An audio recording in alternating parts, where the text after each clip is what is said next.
The sea is restless tonight. Waves crash against the steel hulls of trawlers in the North Sea, concealing beneath their churning depths a forgotten landscape, a world swallowed by water thousands of years ago. Fishermen speak of nets snagging on strange shapes buried in the silt, antlers of giant elk, tools carved from stone, even fragments of what seem to be dwellings. To most, these are curiosities of nature. But to a growing number of scientists and seekers, they are whispers of a vanished land, Doggerland.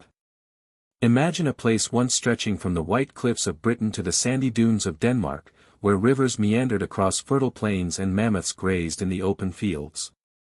This was not some distant, alien world, it was Europe, as it stood just 12,000 years ago. And then, almost overnight in geological terms, it was gone. Swallowed by the rising seas of the melting ice age. The textbooks tell us Doggerland was nothing more than a marshy hunting ground for Stone Age tribes. A temporary waypoint in humanity's long journey. But what if that isn't the full story? What if this land, bigger than many modern nations, was home to more than hunters and gatherers? What if its memory has been deliberately erased, leaving us only fragments to piece together in the dark? Sonar scans reveal ghostly traces of rivers and valleys still etched beneath the waves. Divers report structures that shouldn't exist. Myths from surrounding cultures speak of drowned kingdoms and catastrophic floods. Tonight, we descend into this mystery. Was Doggerland just a plain lost to nature's fury, or the cradle of a forgotten civilization? The answers may lie beneath the restless waters, waiting to resurface. At the end of the last ice age, the world stood at a turning point. The great ice sheets that had once smothered much of northern Europe were retreating, melting into roaring rivers and swelling seas. What they left behind was neither barren wasteland nor empty plain, but a vast, fertile stretch of land now lost to the ocean's depths. Archaeologists call it Doggerland, a drowned continent, a forgotten Eden that once connected Britain to mainland Europe. Imagine it, a place of winding rivers, glistening marshes, and rolling grasslands, alive with the thunder of wild herds and the cries of migrating birds. This was Europe before Europe. Not the fragmented patchwork of islands and coastlines we know today, but a single, unified world of abundance. Forests of oak, hazel, and birch spread across the horizon, their roots gripping soil nourished by centuries of glacial retreat. Salmon surged through clear rivers, while aurochs and red deer grazed in open meadows. Woolly mammoths and rhinoceroses still roamed the northern edges, relics of a colder age lingering at the margins of a warming climate. To the people who lived here, Doggerland was more than survival, it was opportunity. Archaeology paints them as simple hunter-gatherers, bands moving restlessly with the seasons. Yet fragments pulled from beneath the sea tell a richer story. Microlith tools, carefully worked bone harpoons, and evidence of woven fishing nets suggest not a desperate struggle against nature, but a community thriving in rhythm with it. Some scientists even argue that these people were innovators, developing new ways to hunt, fish, and build long before written history began. And Doggerland was no isolated backwater. Its rivers and valleys formed natural highways, drawing groups together across hundreds of miles. It was here, perhaps, that stories and skills spread between distant tribes. Trade may have flowed as easily as the waters themselves, amber from the Baltic, flint from chalk cliffs, seashell ornaments carried inland. These were not just trinkets of survival, but symbols of connection, hints of culture, ritual, and shared belief. But science often speaks with caution. To many archaeologists, Doggerland is simply a lost land bridge, a corridor walked by animals and people migrating to new frontiers. Yet the sheer scale of it, the richness of its ecosystem, the density of finds recovered from fishing trawlers, suggests something more. Could this drowned plain have been a true heartland of prehistoric Europe, a cultural center that bound together the ancestors of nations yet unborn? Myth and memory echo faintly here, too. Across Europe, legends of lands swallowed by the sea, Atlantis, Lyonesse, Cantor Guelad, persist like whispers of truth wrapped in folklore. Were these tales born from cultural memory, stories passed down through generations about a real place lost to rising tides? Or are we imposing myth upon science, desperate to give a drowned landscape a narrative it never had? Either way, the vision is haunting, thousands of square miles of rivers, forests, and settlements, erased not by war or famine, but by the slow, unstoppable rise of the sea. A reminder that civilizations, however small or mighty, stand only as long as nature allows. As the waters crept higher, Doggerland's fate was sealed. Families, hunters, storytellers, and builders would one day watch their world shrink, fields turn to marsh, and homes vanish under salt water. Yet before that ending came, Doggerland stood as Europe's forgotten foundation, a place where people and nature flourished together at the dawn of our shared history. And so, the question lingers, was Doggerland merely a passage between lands, or was it itself a cradle of culture, an ancient Europe before Europe? For centuries, the North Sea was thought of as nothing more than an endless expanse of water, a grey, restless barrier between Britain and mainland Europe. But in the early 20th century, fishermen began to pull up things that did not belong to the sea. From the depths of their heavy trawl nets came enormous mammoth bones, antlers as wide as a man's arms, and sharpened flint tools that could only have been crafted by human hands. These strange finds hinted at a forgotten chapter of history, one buried far beneath the waves. What was once dismissed as chance debris soon grew into a mystery too large to ignore. By the mid-20th century, the puzzle pieces became undeniable. Each discovery suggested that where the sea now stretched, there had once been rolling plains, dense forests, and river valleys teeming with life. It wasn't just a handful of artifacts, it was evidence of an entire lost world. Yet no one knew how vast it had been, nor what secrets it still concealed. The breakthrough came in the 1990s, when technology gave researchers new eyes to peer beneath the water. Using sonar mapping, tools designed originally for oil and gas exploration, scientists began to trace the hidden contours of the seabed. What they found was staggering: submerged hills, winding river channels, and ancient coastlines lying silent below the waves. It was as if the ocean had preserved the ghostly outline of a vanished country. By the early 2000s, more detailed surveys revealed the true scale of this drowned land. Doggerland, as it came to be known, had once stretched from Britain all the way to the Netherlands, Denmark, and Germany, a vast plain connecting Europe into a single, sweeping landscape. Researchers described it as the real heart of Europe, a land that had supported human hunters, gatherers, and entire ecosystems now lost to memory. But the revelations did not stop there. Excavations and dredging efforts uncovered haunting reminders of the people who once lived there. Fragments of human remains surfaced alongside carved tools, suggesting that communities had thrived, hunted, and built their lives on this land before the sea swallowed it. Even more eerie were the buried forests, ancient tree stumps still rooted in place, preserved under layers of sand and silt, whispering of a time when this was not seabed, but woodland. The image that emerged was both breathtaking and unsettling, a lost world lying just out of sight, concealed beneath the churning waters of the North Sea. A world where mammoths once roamed, rivers meandered across fertile plains, and early humans carved out their existence on ground that today lies more than 100 feet underwater. And with every discovery, a larger question began to surface: if Doggerland could vanish so completely, what other forgotten worlds might still rest beneath our oceans, waiting to be uncovered?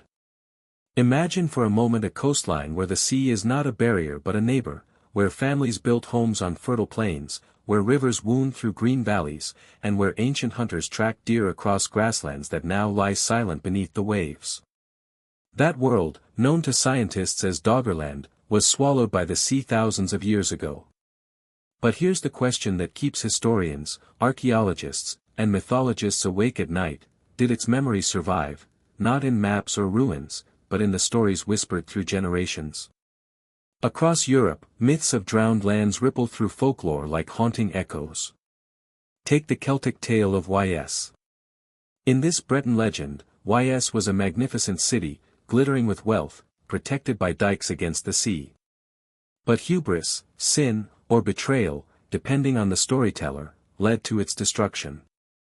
The ocean poured in, and YS vanished beneath the waves, leaving only church bells tolling faintly from the depths on stormy nights.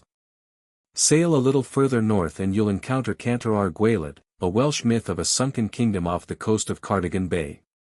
Its people, too, depended on sea walls, and when negligence, or divine judgment, caused the floodgates to fail, the land drowned. Some Welsh fishermen still claim that, on quiet days, they can hear bells ringing from beneath the water. Coincidence? Or cultural memory of a flood too immense to forget? And then there's the Frisian legend of Atland, recorded in a controversial manuscript called the Ora Linda Book. Atland, sometimes called Old Land, was said to have been destroyed by rising seas around 2193 BC. To many scholars, the manuscript is a forgery. Yet the persistence of a sunken homeland in Frisian lore is striking, especially when set alongside Breton and Welsh traditions.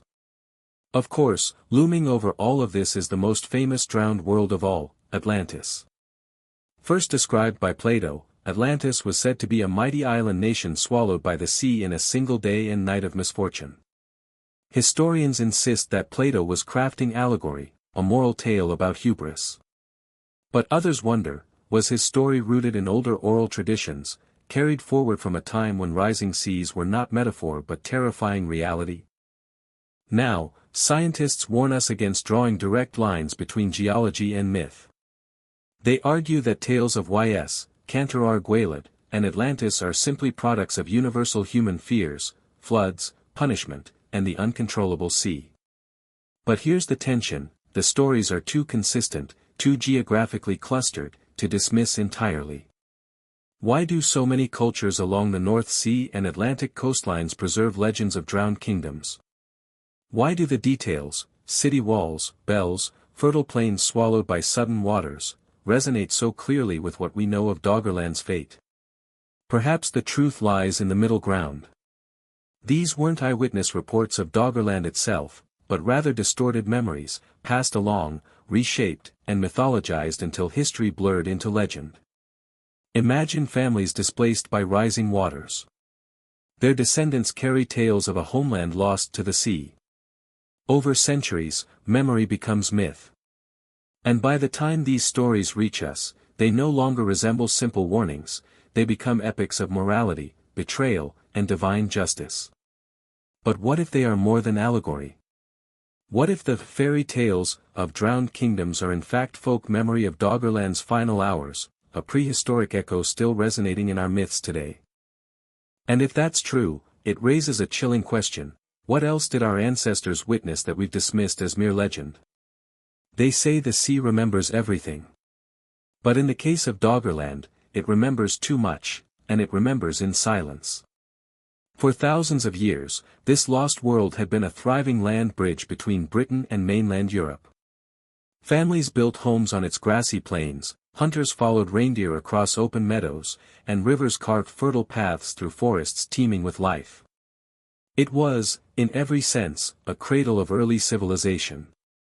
But then, slowly, the tide began to change. As the Ice Age waned, glaciers melted, and the oceans crept forward inch by inch. Each passing century, villages found their boundaries shifting. What was once fertile hunting ground became marsh. What was once marsh gave way to shallow pools. Families, generation after generation, were forced to move their homes a little higher, a little further inland.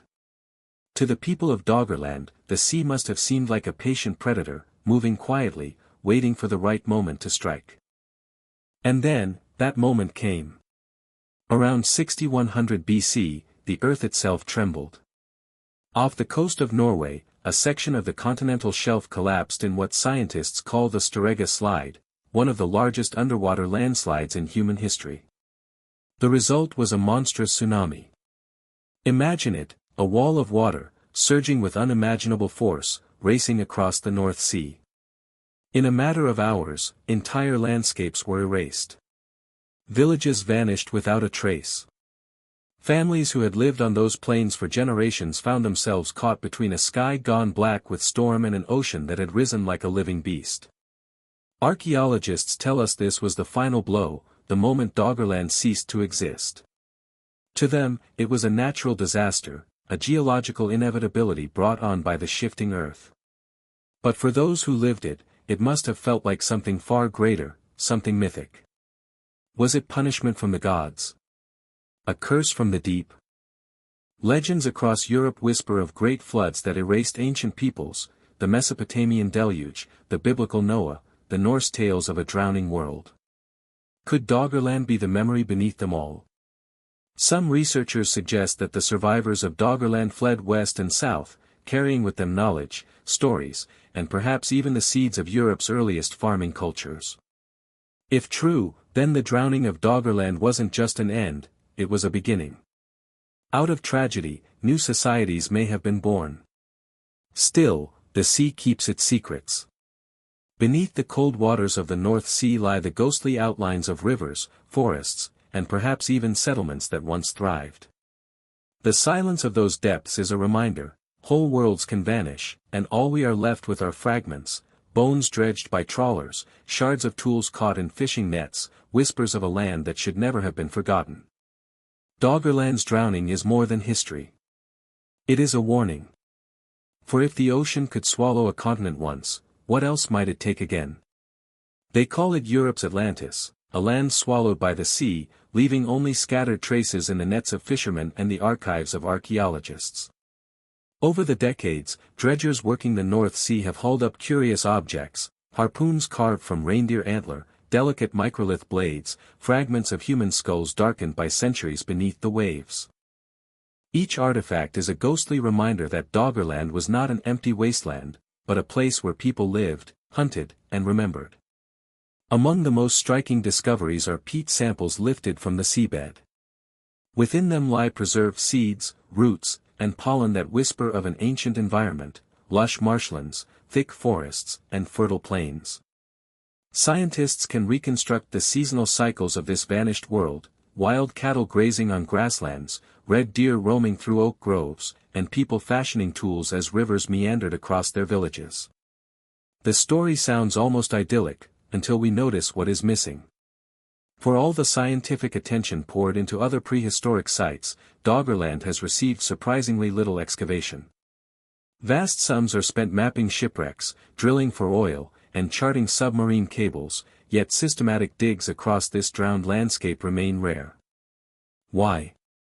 Official explanations point to logistical challenges: the seabed is difficult to access, currents are dangerous, visibility poor. But skeptics argue something deeper may be at play. If Doggerland truly held complex settlements, ritual structures, or early engineering feats, would it not threaten the neat timeline of Europe's gradual civilization? Mainstream archaeology often paints the Mesolithic peoples of Doggerland as scattered bands of hunter-gatherers, little more than nomads clinging to survival. But the evidence doesn't fully align. Why would skull fragments appear in clusters, hinting at burials? Why do certain tool caches suggest deliberate storage, rather than accidental loss? Even the pollen records hint at human intervention: clearings in forests, signs of controlled burning, the fingerprints of a people shaping their land. It's as if we are staring at a puzzle where half the pieces have been quietly set aside. Some researchers argue this is no accident. By maintaining the image of Doggerland as a peripheral backwater, archaeology avoids uncomfortable questions: could Northern Europe have hosted advanced communities long before Stonehenge? Could the roots of ritual, trade, and early society stretch into the depths of the North Sea? And so, the story of Doggerland teeters between science and silence. On one side, harpoons, seeds, bones, real, tangible data. On the other, the absence of excavation, the unwillingness to dig too deeply. Perhaps what lies beneath is not just peat and silt, but knowledge that could rewrite history. As we peer into these fragments, the mystery only deepens. What else remains buried beneath the waves, waiting to surface in a fisherman's net, or in a story the establishment prefers not to tell? For a civilization that existed beneath what is now the North Sea, Doggerland seems almost eerily absent from our collective memory. Despite mounting archaeological evidence, it rarely finds a place in mainstream historical education, as if a silent agreement exists to leave it unmentioned. Why has this ancient land, which once connected Britain to continental Europe and nurtured thriving communities, faded into obscurity? Scholars suggest a complex web of academic caution, political sensitivity, and cultural bias may be at play, a subtle but persistent gatekeeping that shapes the stories we are allowed to inherit. Consider the reluctance to acknowledge advanced prehistoric Europeans. Excavations across Doggerland have revealed evidence of sophisticated hunting strategies, extensive trade networks, and intricate toolmaking. Yet, these findings often struggle to gain traction in academic discourse.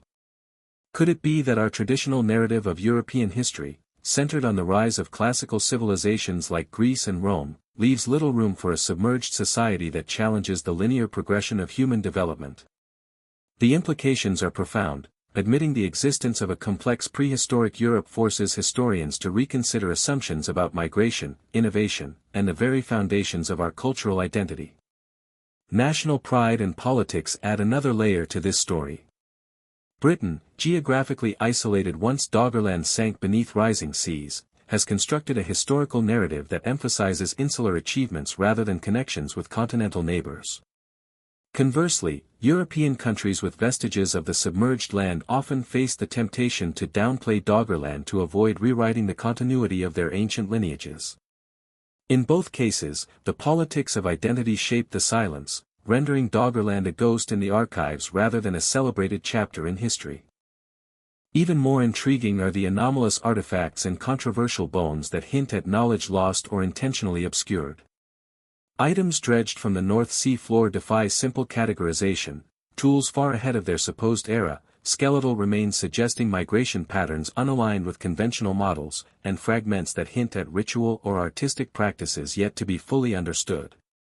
Many of these finds languish in forgotten corners of museums or are dismissed as inconclusive, yet they collectively paint a picture that challenges accepted chronology.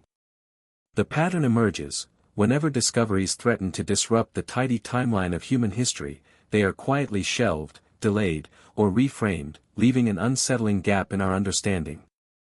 Doggerland's story is not one of conspiracy or hysteria, but of persistent, almost invisible suppression.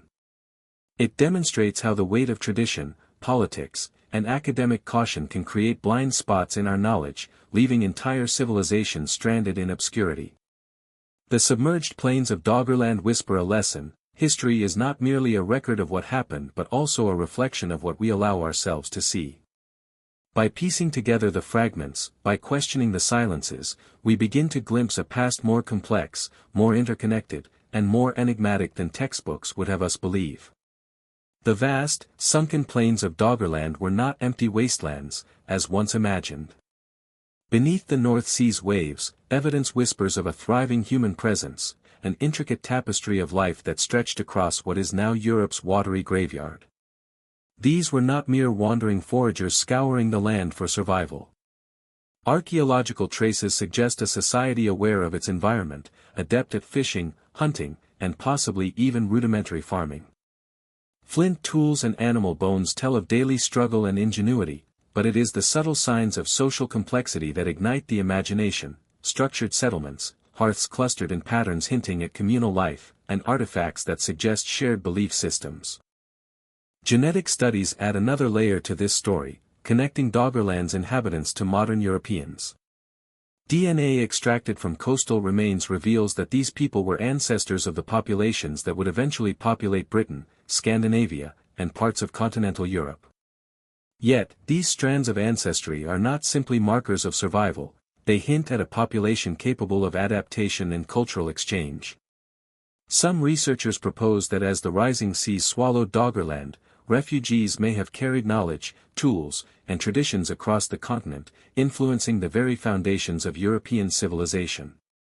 Mainstream anthropology often paints Doggerlanders as simple foragers, surviving one season at a time.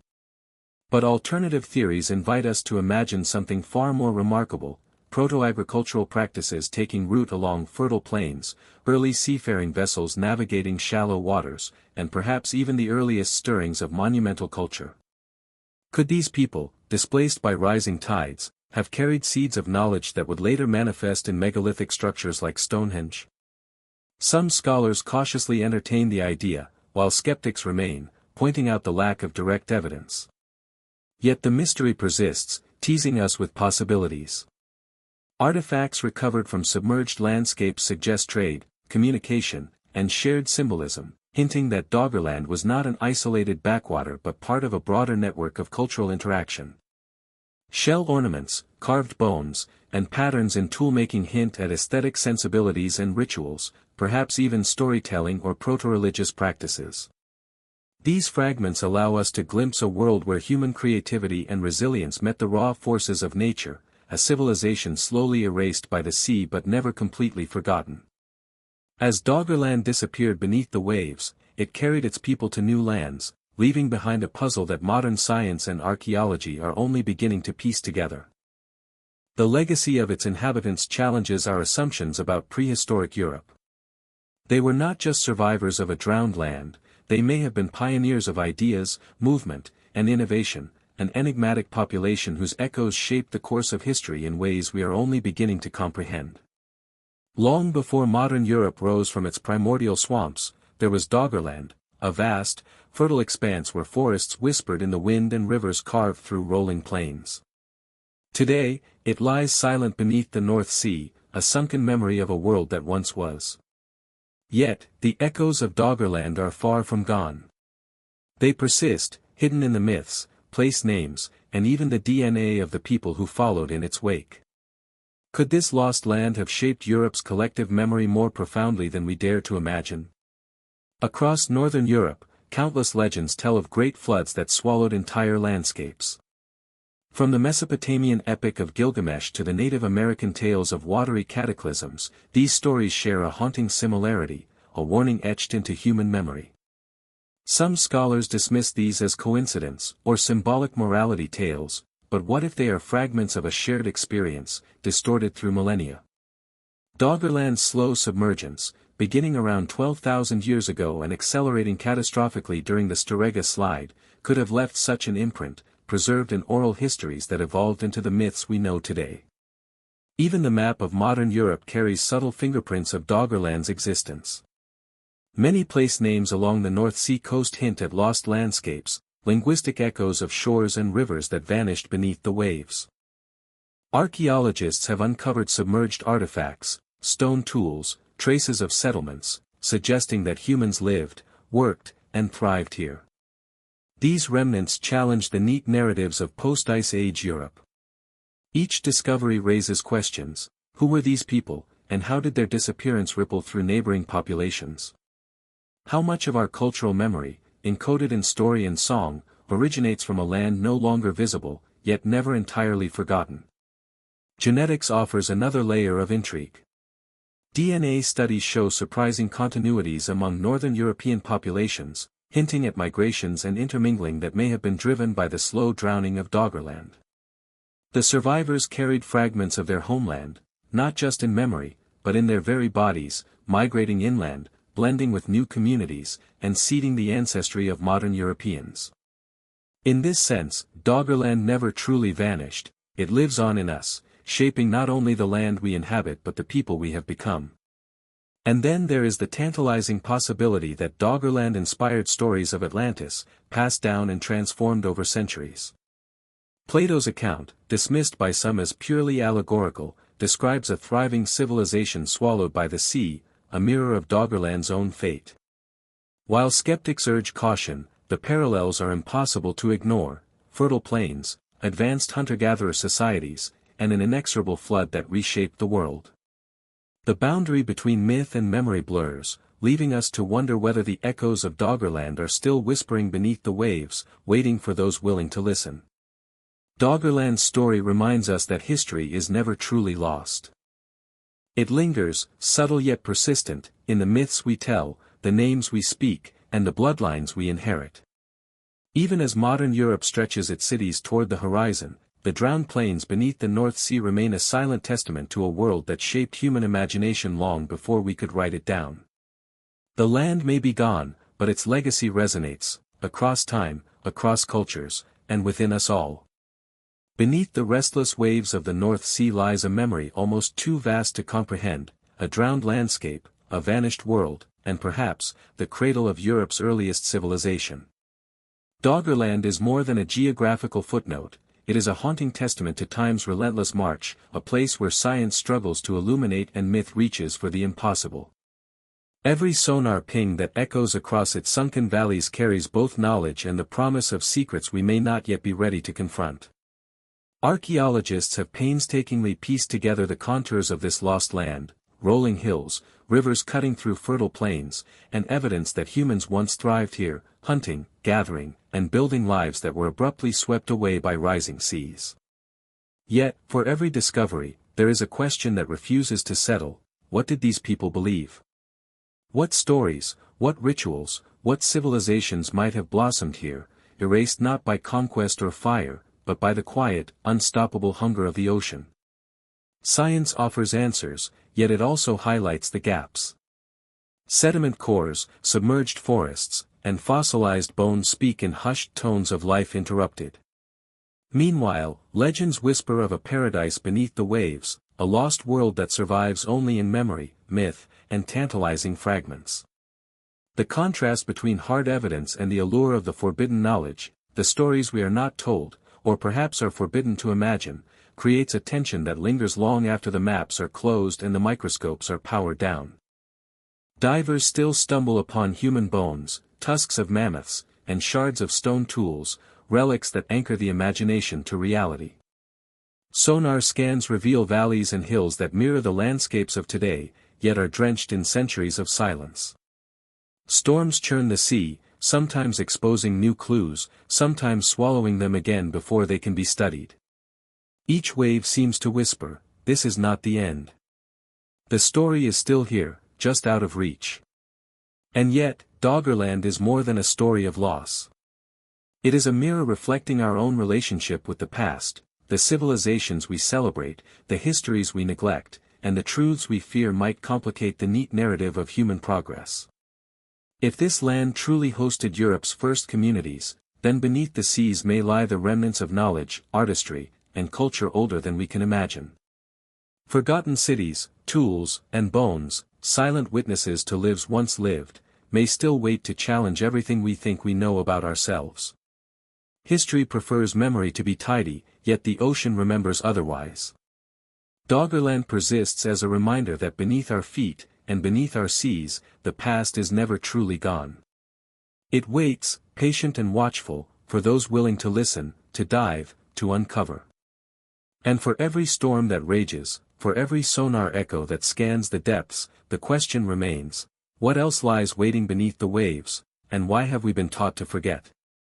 The sea holds its secrets, and perhaps that is the true mystery.